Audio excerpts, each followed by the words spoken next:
ازاي اجذب حبيبي بالتخاطر، ازاي ارجع الشخص اللي بحبه واتخانقنا وسيبنا بعض بالتخاطر، ازاي اخليه يخطبني بالتخاطر، ازاي اخليه يجوزني بالتخاطر.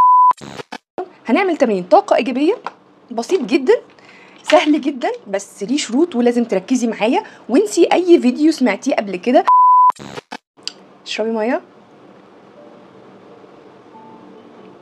عشان كل حاجه فيكي تبقى جميله.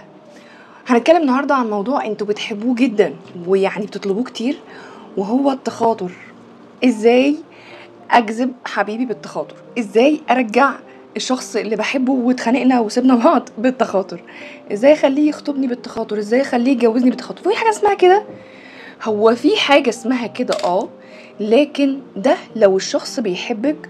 ممكن نعمل تمرين طاقه ايجابيه، عشان انا قناتي بتتكلم عن كل حاجه ايجابيه، فانا بحب الحاجات الايجابيه اصلا. هنعمل تمرين طاقه ايجابيه بسيط جدا سهل جدا، بس ليه شروط ولازم تركزي معايا وانسي اي فيديو سمعتيه قبل كده او شفتيه قبل كده، سمعتيه او شفتيه.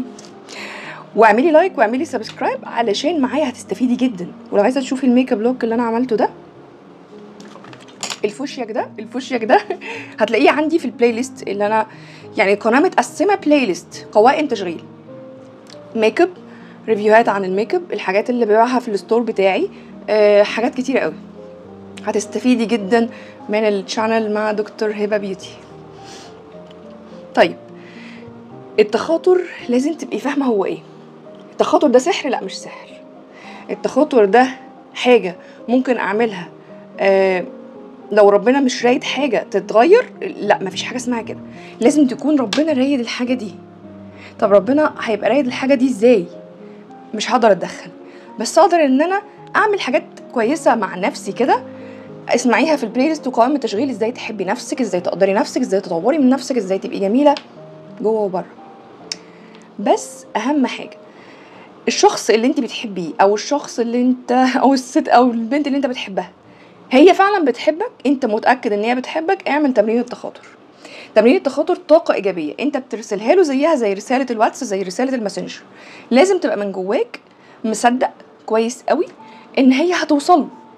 طب هو لو مش بيحبك هتوصل له بس هل هيرد؟ مش هيرد. لكن لو بيحبك هيرد، لو بيحبك هيجي يخطبك، لو بيحبك هيتجوزك. لما تأذن، لما ربنا يأذن، ولما ظروفه تبقى احسن او يبقى في وقت مناسب. خلي بالك من حاجه، معلش ظروف الشباب دلوقتي أسوأ ما يكون، معلش يعني، بس برضو ما روحش الواحد لعبي وبتاع بنات وعمال يروح شمال ويمين وسوري يعني انا اسفه في الكلمه، ونقول اصل هو بيحبني، اصل هو هيجي يخطبني. لا، بعد الشهر كتير كده ليه؟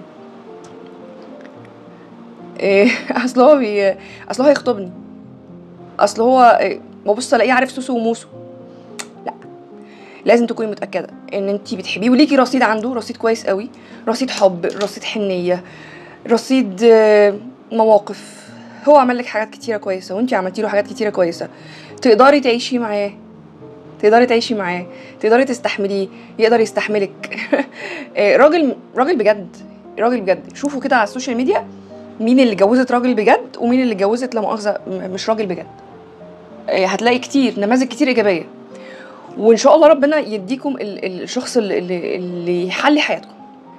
مش بتبقى اخر مطاف لو احنا الشخص ده ما حبناش او مش عايز يجوزنا او جوز غيرنا او خطب غيرنا في 60,000 داهيه. في 60,000 سلامه. مع السلامه، مع السلامه، على راي رضوى الشربيني. وايه؟ وبوسه كبيره، بوسه كبيره لماما. لازم قبل ما تعملي تمرين التخاطر، انا بجهزك بس عقلانيا كده لتمرين التخاطر، لازم قبل ما تعملي تمرين التخاطر تبقي بتحبيه وبيحبك، وتبقي واثقه من جواكي ان هو ده الشخص الصح. تمام؟ علشان ما اروحش اندم بقيه حياتي. احنا معلش، احنا شعب، احنا كبنات يعني، او عموما يعني حتى الولاد، والله احنا طيبين قوي قوي قوي. على راي صلاح عبد الله، احنا طيبين من جوانا، وبنلتمس الاعذار لكل الناس، وناس جدعه، احنا ناس جدعه مع كل الناس، وخصوصا مع الاشخاص اللي لينا ذكريات معاهم.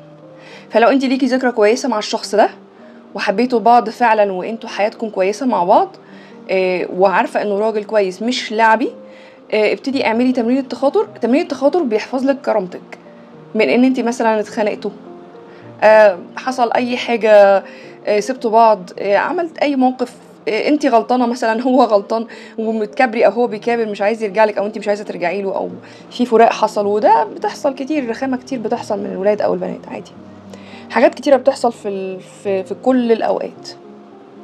ايه البتاع اللي البنت اللي قصت لي شعري دي الله يسامحها، مش عارفه يعني، انا عايزه احذر الناس من التعامل معاها، بس هي متخلفه، قصت لي شعري قصه.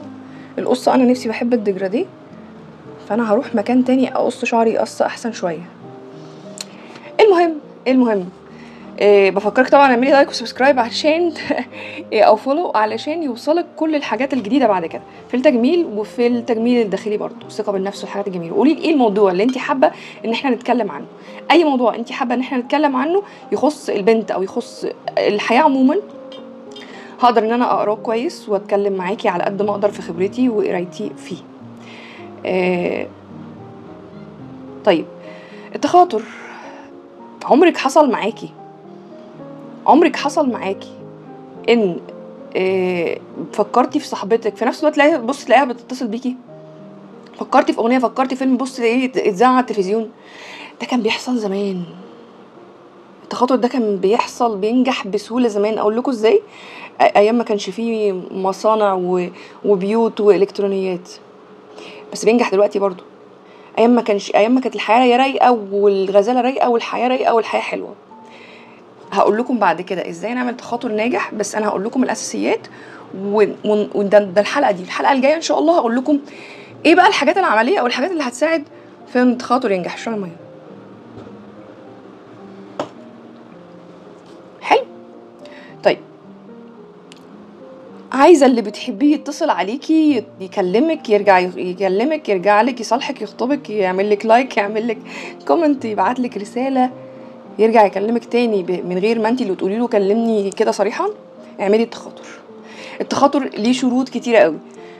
لو سمحت خدي شاور جميل كده رايق، او خد شاور جميل رايق، سكين كير حلو كده، مش ميك اب لو سمحت، يعني الميك اب ده احنا عاملينه بس عشان الفيديوهات، مش ميك اب، تبقى رايقه، تبقي ريحتك حلوه، قاعده في مكان هادي مفيش اضاءات كتيره، مكان يفضل انه ضلمه، مكان يفضل انه يكون بارد، مشغل تكييف او مروحه، بعيدي تماما عن التلفزيون او الموبايلات، اعملي موبايلك سايلنت او اوف لاين، او اعمل موبايلك سايلنت او اوف لاين، تمام. واسترخي خالص، لازم تكون في مكان لوحدك او في مكان لوحدك، واسترخي خالص واسمعي معايا بقى. كوني واكله كويس طبعا، وشاربه ميه. شرب الميه هيفرق جدا، بيظبط طاقه جسمك، بيظبط اداء جسمك في كل حاجه. اشربي ميه،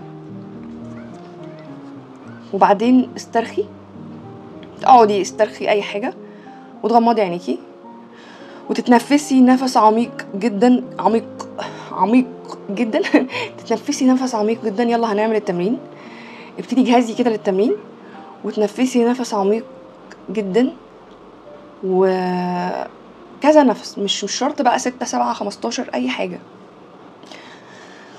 شهيق، سيبي النفس شويه، زفير من الفم، شهيق من الانف، زفير من الفم.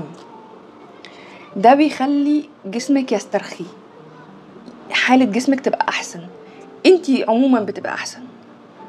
وبعد كده هتقعدي في المكان الهادي بتاعك ده، وهتغمضي عينيكي وتتخيلي بحر، تتخيلي شجر، تتخيلي ورد، تتخيلي اي مكان جميل. ممكن قعدتوا مع بعض على النيل مثلا، تتخيلي المكان ده من غير دوشته، من غير الناس اللي حواليكم، تتخيلي المكان ده قد ايه المكان ده كان جميل، قد ايه انا كنت شيك قوي في اليوم ده، وكانت المشاعر حلوه قوي، واحنا يومها كان في كلام كتير حلو قلناه، قد ايه وعدني وعود جميله او وعدتني وعود جميله، قد ايه كنا كويسين مع بعض في الوقت ده. تقعدي تفكري في كده، وتفكري في الذكريات الحلوه، الحاجات الجميله اللي جابها لك او الحاجات الجميله اللي جابتها لك، المواقف الجدعانه اللي حصلت بينكم، والحاجات الجميله اللي انتوا فكرتوا فيها مع بعض.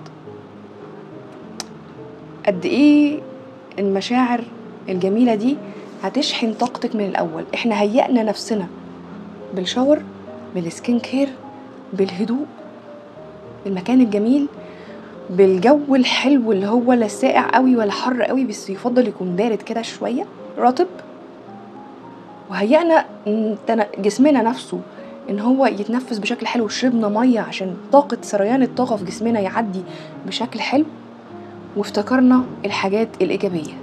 ليه افتكرنا الحاجات الايجابيه او الذكريات الجميله؟ عشان الايجابي بيجيب الايجابي. عارفين النوم بيجيب نوم؟ لا، الايجابي بقى بيجي، او التفكير الايجابي بيجلب معاه التفكير الايجابي. انسي خالص كل السلبيات، انسي تماما كل السلبيات، وافتكري كل حاجه جميله حصلت لكم مع بعض. لما تفتكري كل حاجه جميله حصلت لكم مع بعض، ابتدي قولي اسمه او قول اسمها، افتكر، قولوا، ردته اكتر من مره، ايا كان الاسم ايه. يا فلان او يا فلانه، انا فعلا بحبك، بس انا عايزاك تتصل بيا، عايزاك تكمل قصة الحب بتاعتنا على خير، عايزاك قولي الطلب اللي انت عايزاه، او قول الطلب اللي انت عايزه. على فكرة التخاطر ممكن تعملوه في حاجات كتيرة قوي هنتكلم فيها بعدين، مش شرط الحب بس، يمكن الحب كان اكثر طلبا شوية على القناة هنا، بس هنتكلم عن حاجات كتير. يا فلان ارجع كلمني، مش هقدر ان انا اللي ارجع اكلمك، ارجع كلمني، ارجع تواصل معايا تاني، رجع الثقة والحب بينا وبين بعض تاني. انسى اي حد او اي حاجة حصلت وحشة ما بينا، وارجع تواصل معايا تاني زي ما كنا بنتكلم اول مرة، وحلاوة البدايات رجعها معايا تاني. وافضل على كده، او افضلي على كده كتير، ممكن 3-4 مرات، حسب ما انت، بس اهم حاجة الهدوء والاسترخاء، تبقى الدنيا حلوة كده ورايق ومتخيل المنظر الطبيعي الجميل اللي انتوا فيه، او المكان الجميل اللي انتم فيه. وبعد كده فتح عينيكي او فتح عينيك، وابتدي مارس حياتك طبيعيا جدا، طبيعيا جدا، واوعى تعمل التخاطر تاني على الاقل لمدة 10 ايام. الاهم بقى من ده كله، الاهم من ده كله، احنا خلصنا التمرين بقى، خلاص هبتدي اعلي صوتي بقى عادي تاني واتكلم عادي. الاهم من كل التمرين اللي احنا عملناه ده انك تفك التعلق، او انك تفك التعلق. فك التعلق بالاشياء او بالاشخاص بيفرق جدا في جذب الطاقة الايجابية ليك. طول ما انت متعلق ان هو لازم يكلمني، لا هو لو ما كلمنيش انا هعيط، او لو ما كلمتنيش انا هعيط او هزعل او هفضل زعلان، انسى. خليك واثق. انتوا عارفين لما نيجي نبعت رساله على الفيسبوك مثلا او الواتس، واحنا عارفين ان الكونكشن مثلا يمكن دلوقتي النت مثلا بايظ او فاصل، بس عارفين ان لما النت يجي اكيد الرساله هتوصل، صح؟ خلاص يبقى اطمنوا، او الرساله هتوصل، يبقى خلاص هي وصلت، بيحبكم، عايزكم، هيجي والله العظيم. هل انا كده عملت سحر؟ ما عملناش سحر. هل التخاطر حرام؟ ماليش دعوه، مش حرام، مش حرام. حرام ليه؟ مفيش حاجه بتحصل من غير اراده ربنا. هل ان انا لو شخص مش عايز يتجوزني او مش عايز يخطبني هخليه يخطبني غصب عنه، او هخليها تتجوزني غصب عنها وتوافق بالخطوبه غصب عنه؟ مستحيل، مستحيل. عشان كده بقول لكم لازم تبقوا متاكدين ان هو بيحبكم، لازم تبقوا متاكدين ان هو الشخص الصح وفي الوقت الصح. عاملين فيديو عن النقطه دي، شوفوه في البلاي ليست بتاعه البودكاست، اكوا بودكاست اشربوا ميه.